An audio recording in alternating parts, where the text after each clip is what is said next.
Energy Sector Levies Act. This act consolidates several levies in the energy sector, including the price stabilization levy, the sanitation and pollution levy, and several other such levies into one. And it will go to pay off our energy sector debt, which, as you know, stands at about 2.2 billion. This will yield about 10 billion cedis every year. Promises delivered.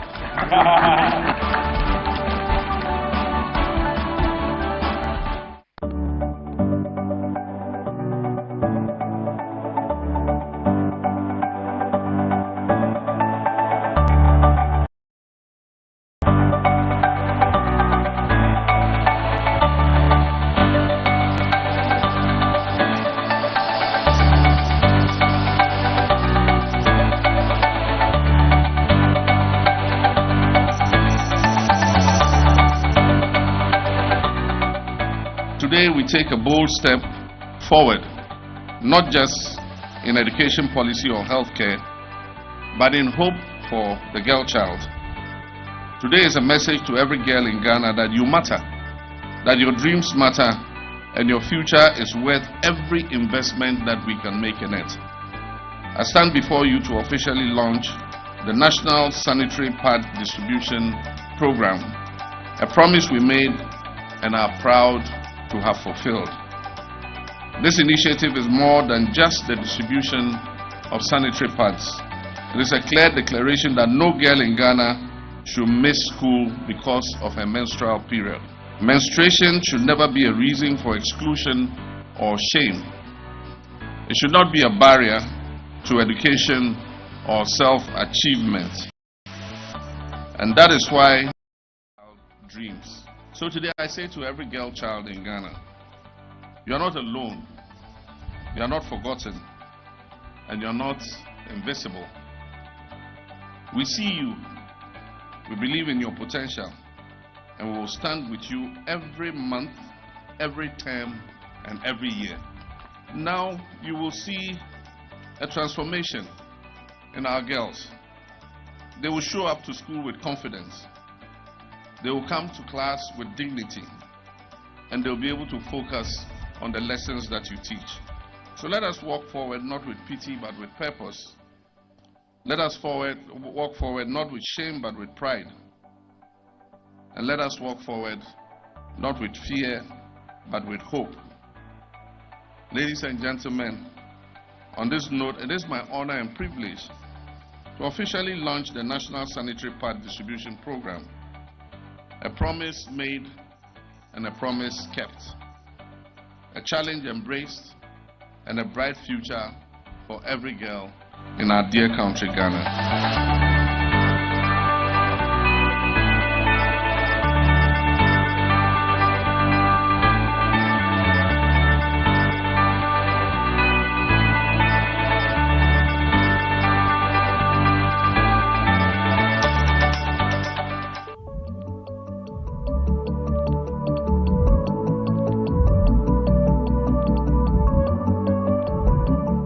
Today marks a defining moment in our national journey. We're not merely launching a program, but we're laying a foundation for a new economy. We're declaring with boldness and purpose that Ghana is ready to lead in the digital age. We're saying to our youth, to our communities, to the continent, and to the world that the future is here, and we'll be part of shaping it. The 1 Million Coders program is not just a fulfilled campaign promise. It is a strategic pillar of our Reset Ghana agenda, designed to empower Ghanaians with digital skills critical for 21st century life and work. This program is an investment in our youth, an investment in their future as coders, as analysts, as entrepreneurs, and as tech pioneers. Over the next 4 years, the 1 Million Coders program will train 1 million Ghanaians in essential digital skills, from coding and cybersecurity to data analytics and networking. These are not just technical abilities, they are economic passports, pathways to decent jobs, entrepreneurship, and long-term social economic inclusion. The aim of this is clear, is to make digital education not just a short-term initiative, but a permanent strategic part of our educational system. To the youth of Ghana, I say this program is for you. Take it and own it. Let this be your launchpad into innovation, entrepreneurship, and global relevance. Let this be the bridge between your dreams and the opportunities of the digital age. You're not just participants in this initiative, you are the architects of Ghana's digital future.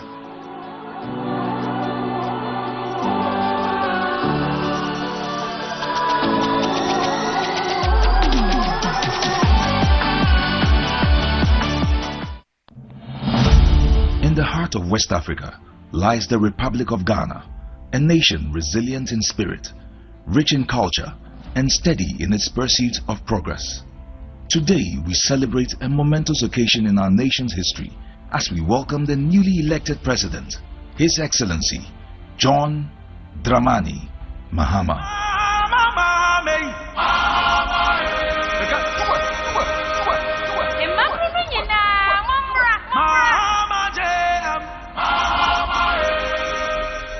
A true nation builder committed to forging a brighter future for all Ghanaians. John Mahama embodies the pillars of leadership that our nation craves: trustworthiness, reliability, modesty, and above all, truthfulness. From the moment he stepped into the political arena, John Mahama has demonstrated an unwavering commitment to the people of Ghana. His approachable demeanor, paired with his genuine concern for the needs of the Ghanaian, has earned him their trust. A trust that is pivotal for any leader aiming to guide a nation through challenging times. What I really like about JD is his humility. The man is simply so down to earth, it's unbelievable. He's so humble, it's unbelievable. I really like that about him. Your mama osronyame, odonyame, osronyame, openi pasem, okita kumapa. Mihuna se mihumi ni abema. Oyobi nso a onyiyi nipam.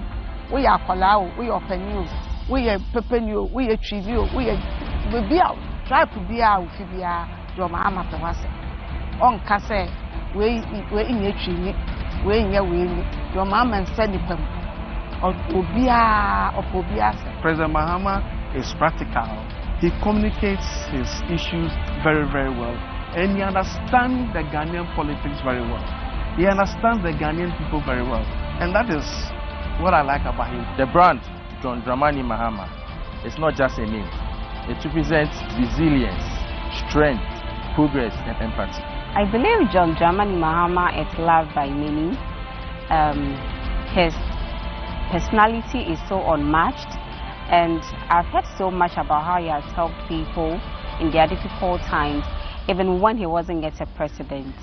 His love for God is so admirable, and his love for kids and the youth is so much amazing. And I'm not so surprised my kids get so much excited anytime he shows up on the screen. I admire his tolerance. In 2016, a lot of people attacked this person. No one got arrested, no one disappeared. He just allowed time to judge, and here we are. That's a good leader.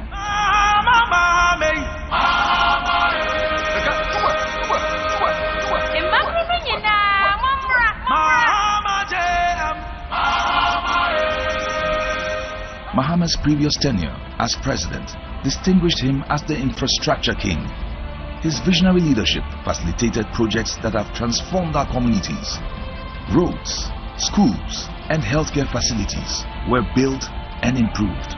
The energy sector received a big boost with excess megawatts of power, laying the groundwork for sustainable development. But the journey is far from over. Mahama has made a solemn promise to reset Ghana's economy, enabling a collective resurgence toward building the Ghana we truly want. A Ghana of opportunity, prosperity, and accountability. Through his promise of a 24-hour economy, He envisions a nation where jobs are abundant and where people thrive. Picture this: a Ghana where industry operates around the clock, entrepreneurship flourishes, and every citizen has the chance to contribute to and benefit from economic growth. Mahama's roadmap prioritizes creating jobs and ensuring that the nation's wealth is shared across all communities, a true embodiment of economic empowerment. Mahama recognizes that Ghana's strength lies in its people's strength. By fostering an environment of innovation and collaboration, he calls upon entrepreneurs and the youth to embrace their roles as the driving force behind our nation's future. Our strength as a people lies in our diversity. Mahama is dedicated to building a government that upholds accountability and transparency, ensuring every voice is heard and every concern addressed. He invites all Ghanaians on this transformative journey, confident that together we can build a Ghana that not only meets the needs of today, but inspires future generations. As we honor John Dramani Mahama and his new dawn of leadership, we look ahead with hearts full of hope, aligning with his vision for us all. Together, let us embrace this new chapter of leadership, transformation, and growth, forging the path toward a prosperous Ghana for all. Congratulations to the 4th and now the 6th President of the 4th Republic of Ghana, His Excellency John Dramani Mahama. The journey begins now.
My fellow citizens, good evening. Today, May 7th, 2025, marks 120 days since I had the profound honor of being sworn in as the President of the Republic of Ghana for a new 4-year term. It is a day that I specifically noted on our calendar to come before you, the people of Ghana, to account for the critical first steps we promised to take in our initial months in office. Our campaign was anchored on the vision of building the Ghana we want together. And our manifesto, Resetting Ghana, laid out a bold yet pragmatic plan for national recovery and transformation. Central to this plan was a social contract for the first 120 days, a set of specific actionable promises designated to enable us hit the ground running and signal our unwavering commitment to change. I stand before you tonight to update you on how we have delivered on these promises. To the people of Ghana and the world observing our progress, let me state clearly, we made promises and we have kept them. Our first 120 days have been defined by decisive action, a commitment to transparency, and a relentless focus on laying the foundation for building the Ghana we want, a just, prosperous, and united Ghana. Let me now walk you through the progress we have made on the specific commitments outlined in our 120-day social contract. We promised to form a lean and efficient government. I promised to nominate the complete list of cabinet ministers for parliamentary approval within the first 14 days and to constitute the leanest and most efficient government under the 4th Republic within the first 90 days. As promised, I announced the complete list of my cabinet ministers for parliamentary approval within the first 14 days of being sworn in. They were all successfully vetted and approved, and they have hit the ground running. Indeed, I have so far appointed only 56 ministers and deputies so far, the smallest number of ministers and deputies appointed by any president in the Fourth Republic. We've also nominated our metropolitan, municipal, and district chief executives, and they are going through the various phases of confirmation to complete the formation of our governance team at the local level. Establishing a robust code of conduct. I have committed to establishing a robust code of conduct and standards for all government officials to instill integrity and accountability from day one. Building on my previous efforts, we have reworked and finalized a significantly improved version of the Code of Conduct for government appointees. The comprehensive document launched last Monday addresses new areas including a prohibition on purchasing state property directly or indirectly, regulations regarding hampers, and clear monetary limits for official gifts. I've left my appointees in no doubt that I'll bring down the hammer swiftly and strongly if they breach any of these provisions. We promise to hold a national economic dialogue within the first 90 days to understand the state of our economy and build consensus on the way forward. On March 3rd and 4th, 2025, the government of Ghana convened the National Economic Dialogue at the Accra International Conference Center, bringing together partners including the private sector, civil society organizations, traditional authorities, and academia. The participants presented a comprehensive report with clear recommendations to restore macroeconomic stability and regain confidence in our economy. These included enhancing fiscal and monetary coordination, reviewing the foreign exchange regime, implementing major tax reforms, overhauling the public financial management system, reforming state-owned enterprises, strengthening expenditure controls, establishing a credible medium-term expenditure framework, promoting strict fiscal discipline on the part of government, and aggressively pursuing inclusive growth. The implementation of these recommendations has begun to yield results. The currency is becoming fairly stable, inflation is inching downwards, and we have reduced the excessive borrowing that had become the trademark of past governments. The report also provided valuable advice on promoting industrialized agriculture and aligning skills development with national priorities. We've taken this advice seriously, and implementation is underway, guiding our economic policy decisions. Following the recommendations of the National Economic Dialogue, we've amended the Public Financial Management Act 2016, Act 921, to introduce a debt rule that aims to reduce the ratio of debt to GDP to 45% by the year 2034. We've also established an operational rule to post an annual primary surplus of at least 1.5% of GDP on a commitment basis. The amendment also allows for the establishment of an independent fiscal council to monitor the government's adherence to the fiscal rules. This reform was executed in April 2025 before the September 2025 deadline under the IMF-supported program. What is also new about this law is the sanctions associated with breaches of the fiscal rules, which extend beyond just the Minister for Finance to include all ministers of state and heads of covered entities whose actions or inactions contribute to the fiscal slippages. Government has commissioned the Auditor General and 2 international audit firms to audit payables and commitments to validate their legitimacy and values and provide recommendation for corrective measures. An amendment of the Public Procurement Act has also been passed, making the issuance of a commitment certificate by the Minister for Finance a prerequisite for all procurements funded by the central government. Scrapping draconian taxes to alleviate hardship and ease the high cost of doing business.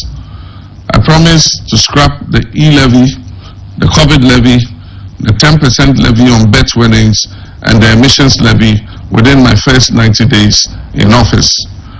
These tax expenditure measures were central to our 2025 budget statement.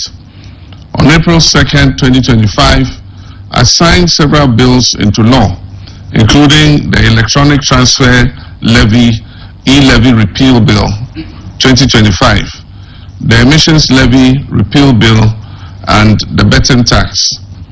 We have delivered on 3 of these 4 specific tax repeals as promised. The COVID levy has intricate linkages to the existing IMF program.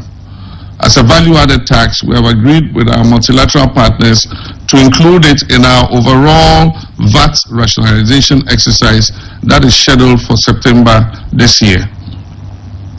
We significantly exceeded our 120-day promises regarding overall tax reform by enacting other critical bills such as the Value-Added Tax Amendment Bill, the Income Tax Amendment Bill, the removal of VAT on motor vehicles, the Public Financial Management Bill, the Growth and Sustainability Levy Act, the Earmarked Funds Capping and Realignment Bill, the Gold Board Bill, the Energy Sector Levy Bill, and the Petroleum Revenue Amendment Bill. This swift legislative action underscores our commitment to providing relief and creating a more favorable economic environment. Reviewing taxes on industrial and agricultural imports.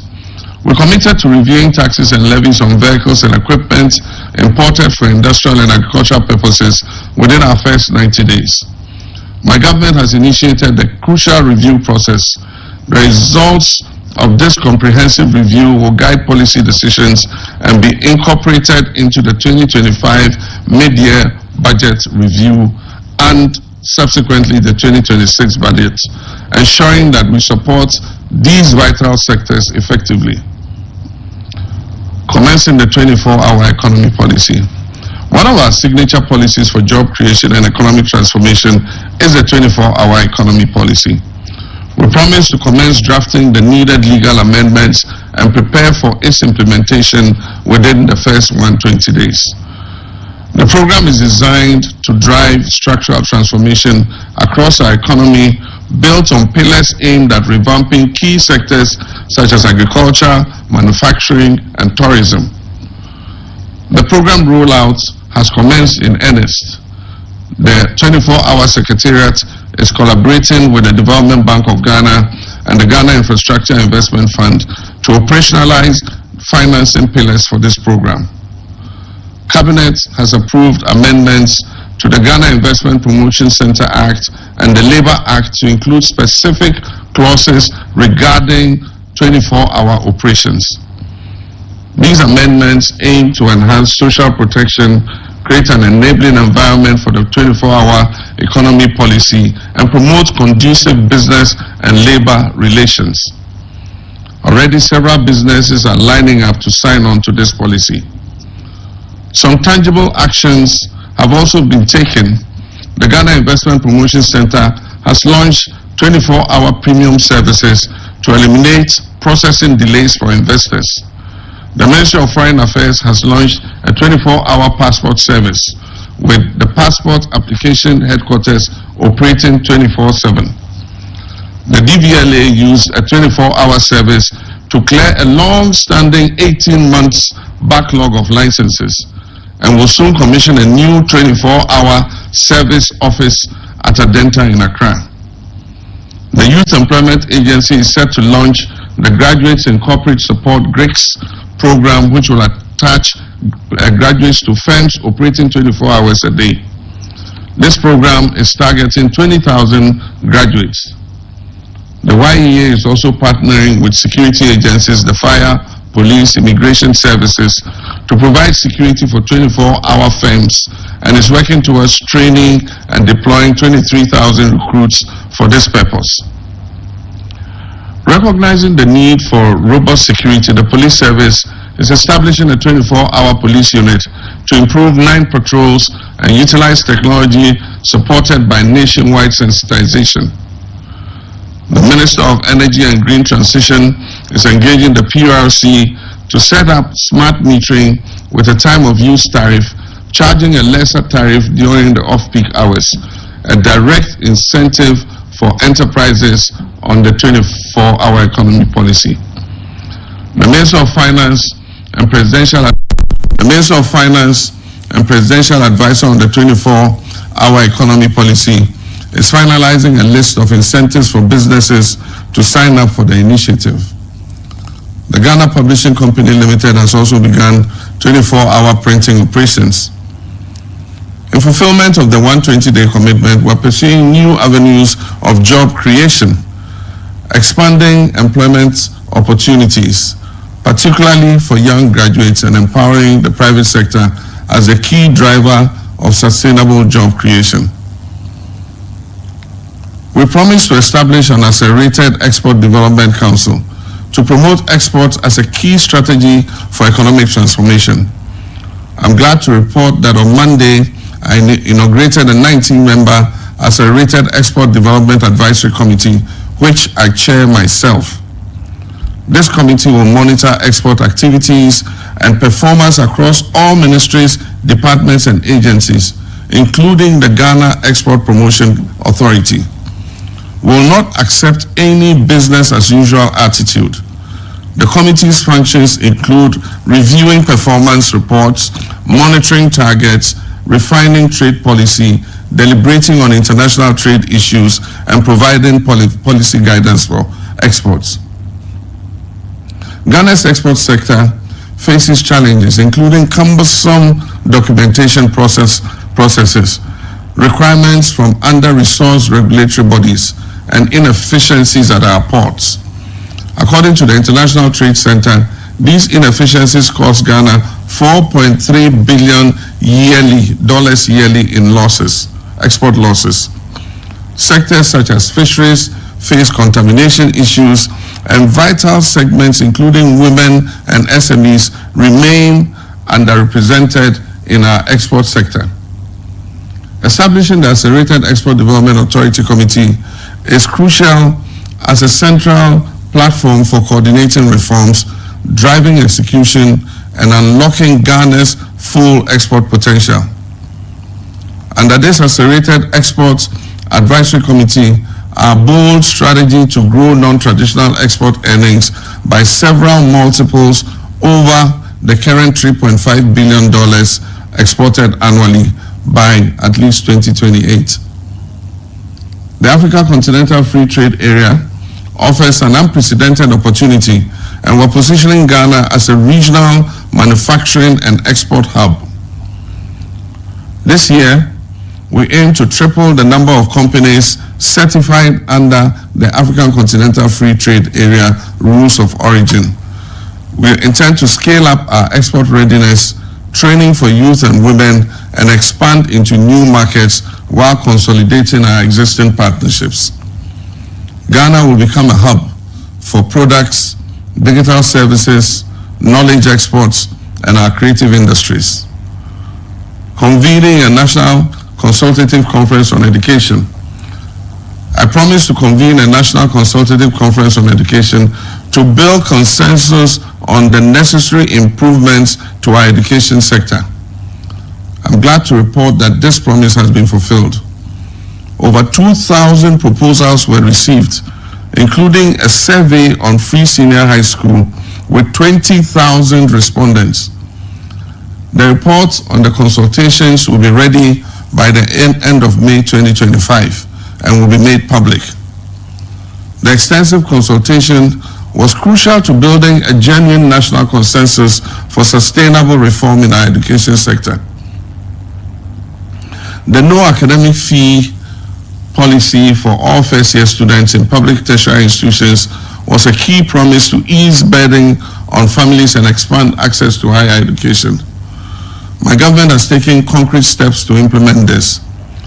452,940,012 Ghana cedis has been allocated for the payment of academic facility user fees for 156,294 first-year students in public tertiary institutions for the 2025 academic year.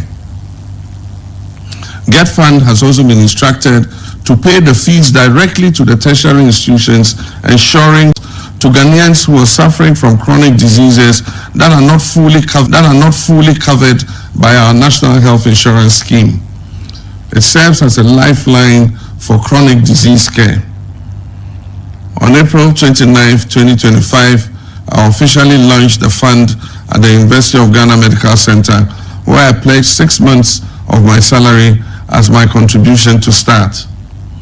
Vice President Nana Jane also pledged 4 months of her salary to the Mahama Cares Fund, and I have since directed that every government appointee of mine should contribute at least the equivalent of 1 month's salary to the fund.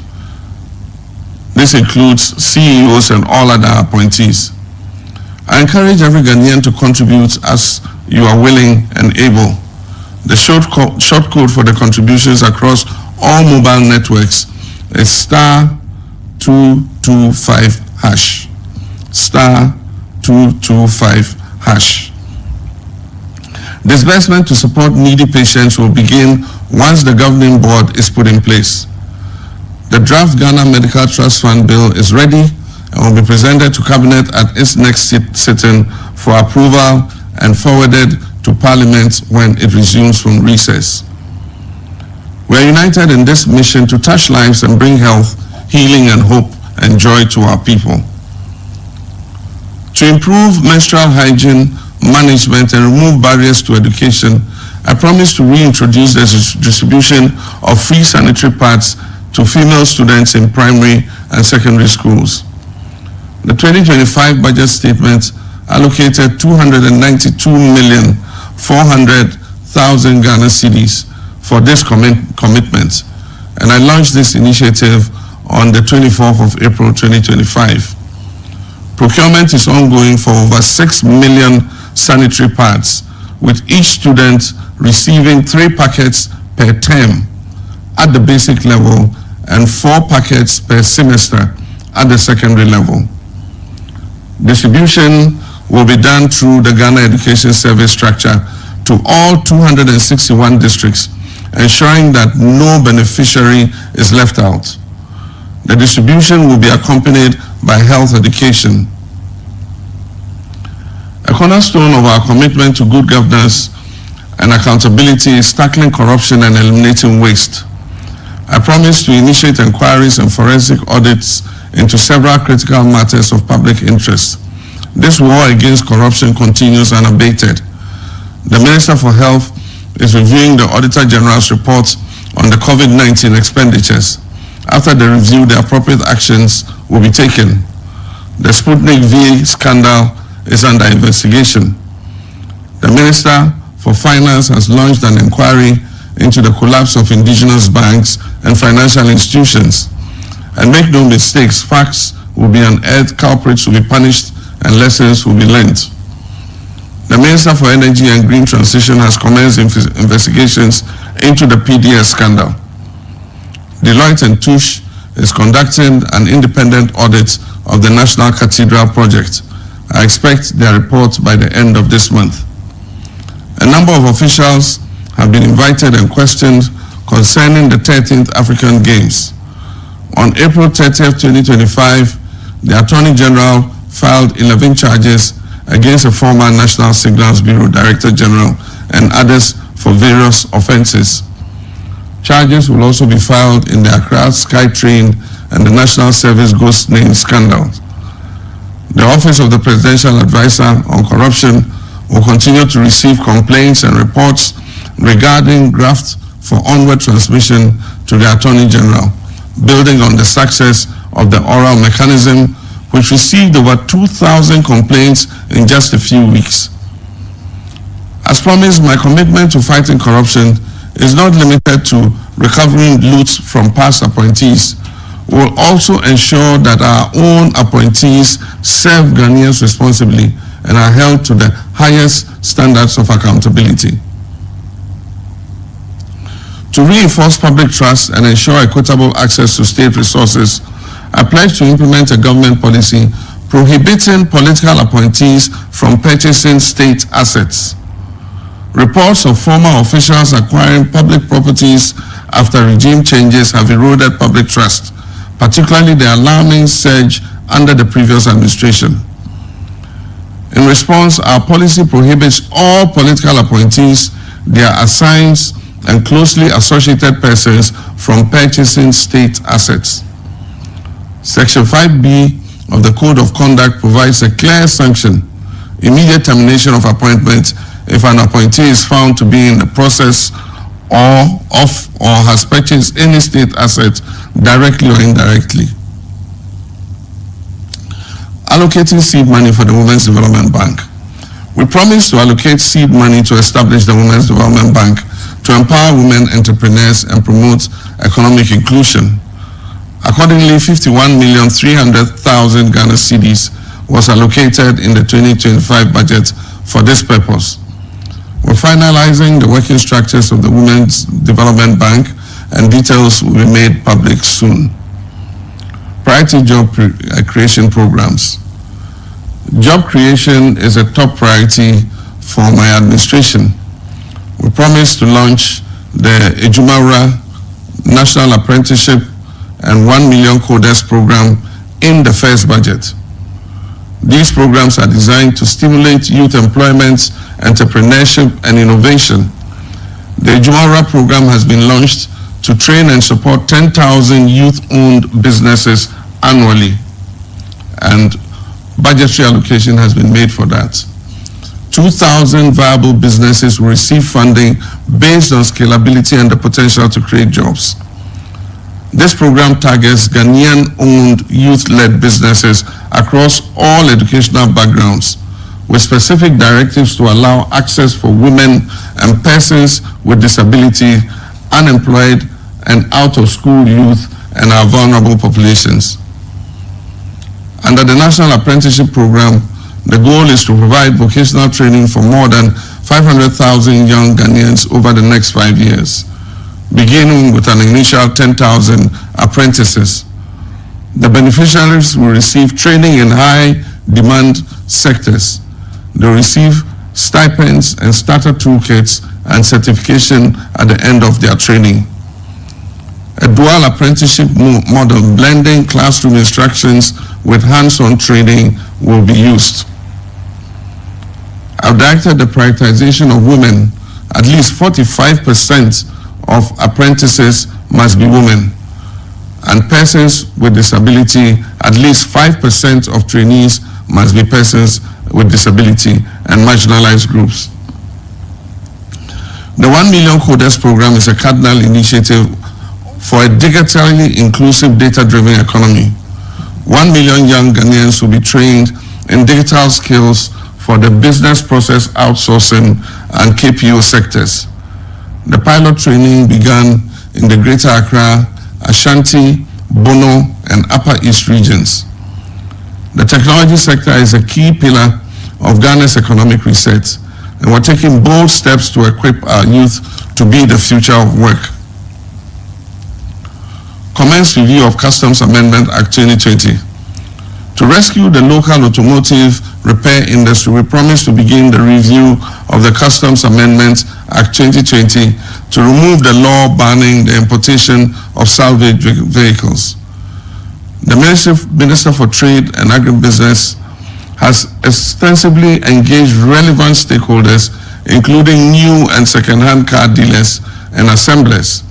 A report has been forwarded to the Ministry of Finance, where a draft bill is being prepared for Parliament.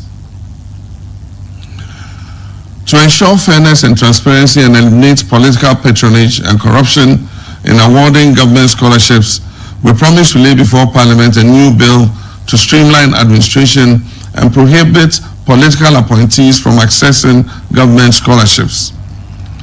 Cabinet has given policy approval for the new Scholarships Authority Bill to be laid before Parliament to fulfill this promise. I hope Parliament will consider and pass this bill expeditiously when it resumes sitting. This bill will establish the Ghana Scholarships Authority, a fair and transparent system focused on needy and deserving students and national development priority areas.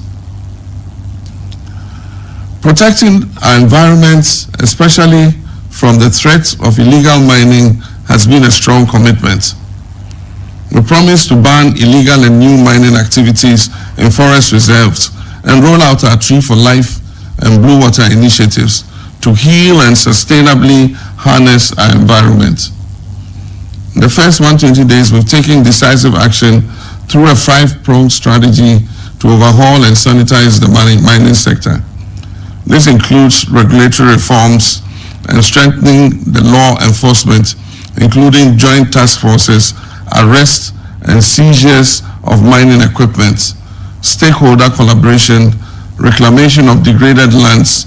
7 out of 9 forest reserves have been reclaimed. Illegal miners have been flushed out of these forest reserves. Concerning the ban on mining in forest reserves, on March 20th, 2025, a legislative instrument, LI 2462, was presented to Parliament to amend the Environmental Protection Mining in Forest Reserves Regulation. This amendment removes the President's power to grant approval for mining in forest reserves. I plan also to amend the Minerals and Mining Act 2003, Act 703, to completely prohibit mining in forest reserves. This would effectively, meticulously, legally, and entirely ban mining in our forest reserves. The Ministry of Lands and Natural Resources has launched the Blue Water Initiative to restore our water bodies in collaboration with the Ministry of Environment. This initiative aims to train and deploy blue water guards to monitor and protect critical water bodies and prevent further pollution. At the same time, experts are working to clean up our polluted rivers. The Tree for Life Reforestation Initiative was also launched on March 21st, 2025 to restore degraded lands and combat climate change. This project aims to plant over 20 million seedlings annually nationwide, including through the One Child Per Tree policy to inculcate environmental consciousness in our youths. By combining enforcement, policy reform, technology, and community engagement, we're on track to reclaim our environment and ensure responsible mining for future generations, achieving the expected outcomes of reduced illegal mining, cleaner water bodies, restored forests, and stronger governance. To transform Ghana into the preferred tourism destination and showcase our rich heritage, we promise to launch the Black Star Experience Initiative as our flagship culture, arts, and tourism brand. I launched this initiative on May 1st, 2025. The Black Star Experience is not a one-day event, but a structured year-round program designed to showcase Ghana's excellence through monthly themes and events spanning heritage, music, fashion, gastronomy, innovation, and more. The approach is to create a seamless and immersive experience for local and international tourists, ensuring year-round engagement, boosting our economy, and celebrating the vibrant tapestry of Ghanaian culture. We promise to commence investigative processes into security agencies to purge state security agencies of militia and vigilante elements and enhance professionalism. A board of inquiry has been established by the Ghana Armed Forces to investigate recent recruitment processes, aiming to uncover discrepancies and implement corrective measures. Robust background checks are ongoing for all recruits and serving personnel, and mandatory ideological reorientation sessions are planned to reinforce military neutrality, national unity, and loyalty to the state and the Constitution. A biometric database is being introduced to cross-check personnel against national criminal and security intelligence records, automatically disqualifying applicants linked to political vigilante networks. This aims to decentralize and depoliticize recruitments. Similar processes are underway across other security agencies, including the police, fire, service, and prison services. reopening investigations into major unresolved criminal cases. Delivering justice is crucial for national healing and trust in our institutions. And so we promise to open investigations into major unresolved criminal cases, including the 2020 elections killings, Ayawaso West Wogombai election violence, and the murder of Ahmed Swale and Silas Wolochami. The new Inspector General of Police has established a special task force. Investigations have been reopened and progress is being made. In the tragic murder of Ahmed Hussein Swale 6 years later, the police service have made an arrest and the suspect was arraigned before court and remanded. Investigations are also ongoing into the election 2020 Teshiman South incident where 2 lives were lost. In Odododio, where 2 persons died, 3 individuals have been charged with conspiracy and murder and committed for trial at the High Court. In Ablikuma Central, where a military officer is alleged to have caused a death, the scene has been revisited and a request was made to the Chief of Army Staff for the release of the personnel involved to assist in investigations. For the tragic death of Silas Wolochami in Banda, the Attorney General's office under the previous administration had advised against prosecution due to lack of evidence. But I'm pleased to report that we have reopened the case based on actionable intelligence. In Doma West, where Kofi Robert died, 1 person has been charged and is standing trial, while the other suspect is at large and is being pursued. In Savlugu, where Zakaria Samira, a 16-year-old, died from a gunshot, efforts are still being made to find the assailant despite a lack of cooperation from witnesses. And concerning the January 31st, 2019 Ayawaso West Wogombai election violence, where 18 persons suffered injury from individuals later identified as national security operatives, we will not let that matter die without justice being served to the victims. ASP Azubu, who was deeply involved in the violence and atrocities on the day, is currently cooperating with the National Investigations Bureau to identify, arrest, and prosecute all those who were involved in the violence. With respect to cases from the 2024 election violence that resulted in tragic deaths in constituencies like Tolong, Damango, Autusenya East, Nkranza South, Ofinsu North, and Ahafua North Southwest, the cases are being investigated by the Special Task Force. These are senseless deaths that should never again happen in our nation. Elections are to choose leaders, not to murder our citizens. We're committed to ensuring accountability for political violence so that it will not happen again. The Attorney General is working on a report for Cabinet to recommend appropriate compensation for victims and families involved in these unlawful incidents. Ladies and gentlemen, we promise to initiate a probe into the VRA Akosombo Bond Dam spillage to address the man-made disaster caused by the VRA spillage and prevent future occurrences. We promise to initiate a probe and take steps to compensate the victims. So this administration set up a committee chaired by Engineer Kek Kofi, a former VRA chief executive. The committee has recommended strategies to prevent future occurrences, including establishing what is called a controlled spill flood plan and implementing downstream engineering solutions for flood management. I've directed that the recommendations be implemented immediately. I further indicated that if they are not properly implemented and another destructive VRA flooding occurs like in 2023, the VRA CEO and deputies must resign or be sacked. Initiate immediate steps to compensate flood victims. The 2025 budget has made provisions for the compensation payments and a team has been put together to coordinate the compensation exercise. I call on the chiefs and people of the affected areas to facilitate the smooth and peaceful execution of this compensation exercise. We promise to shake up and realign state-owned enterprises to enhance their profitability and their value.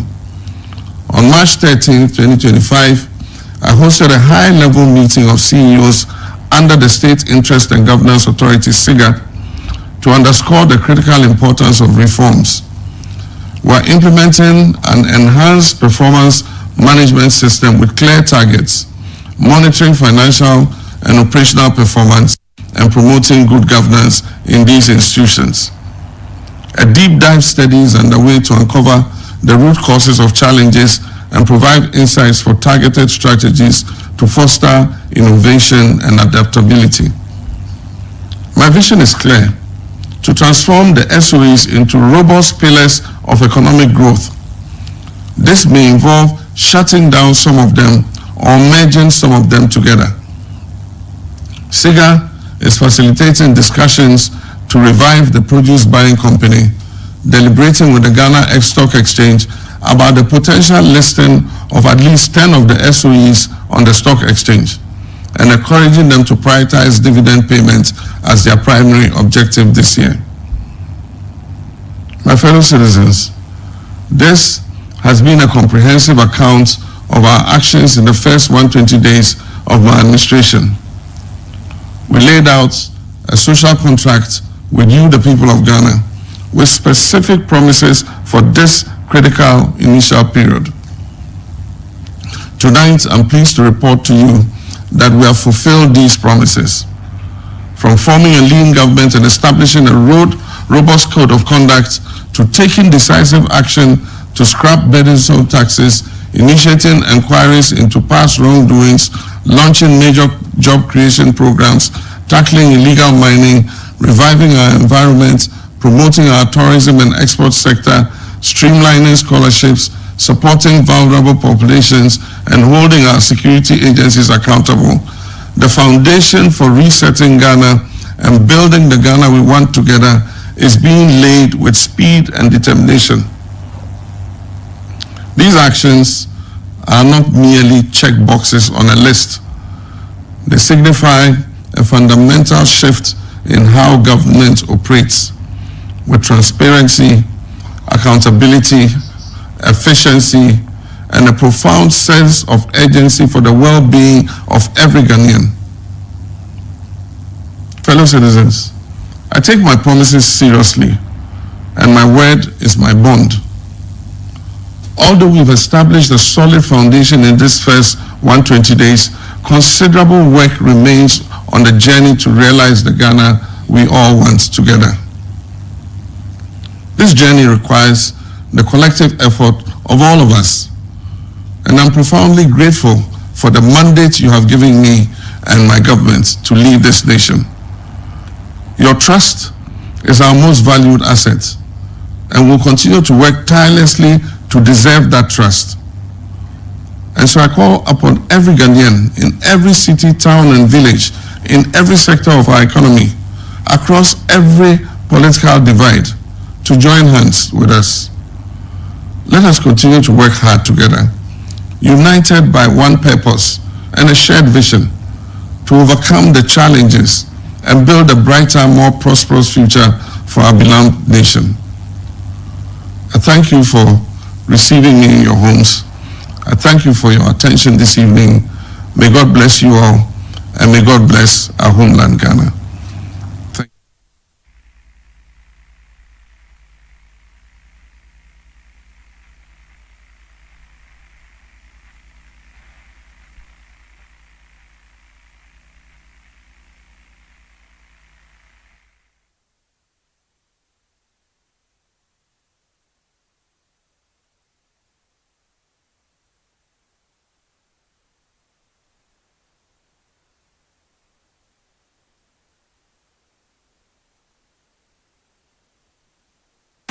Wednesday, May 7 marks exactly 120 days since President John Dramani Mahama was sworn in for a historic second term.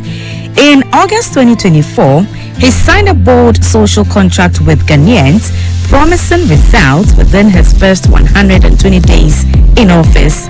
So, what's been delivered, what's still pending, and what unexpected wins has his administration chalked up? GBC News takes stock of Mahama's first 120 days, measuring pledges, progress, and promises in motion.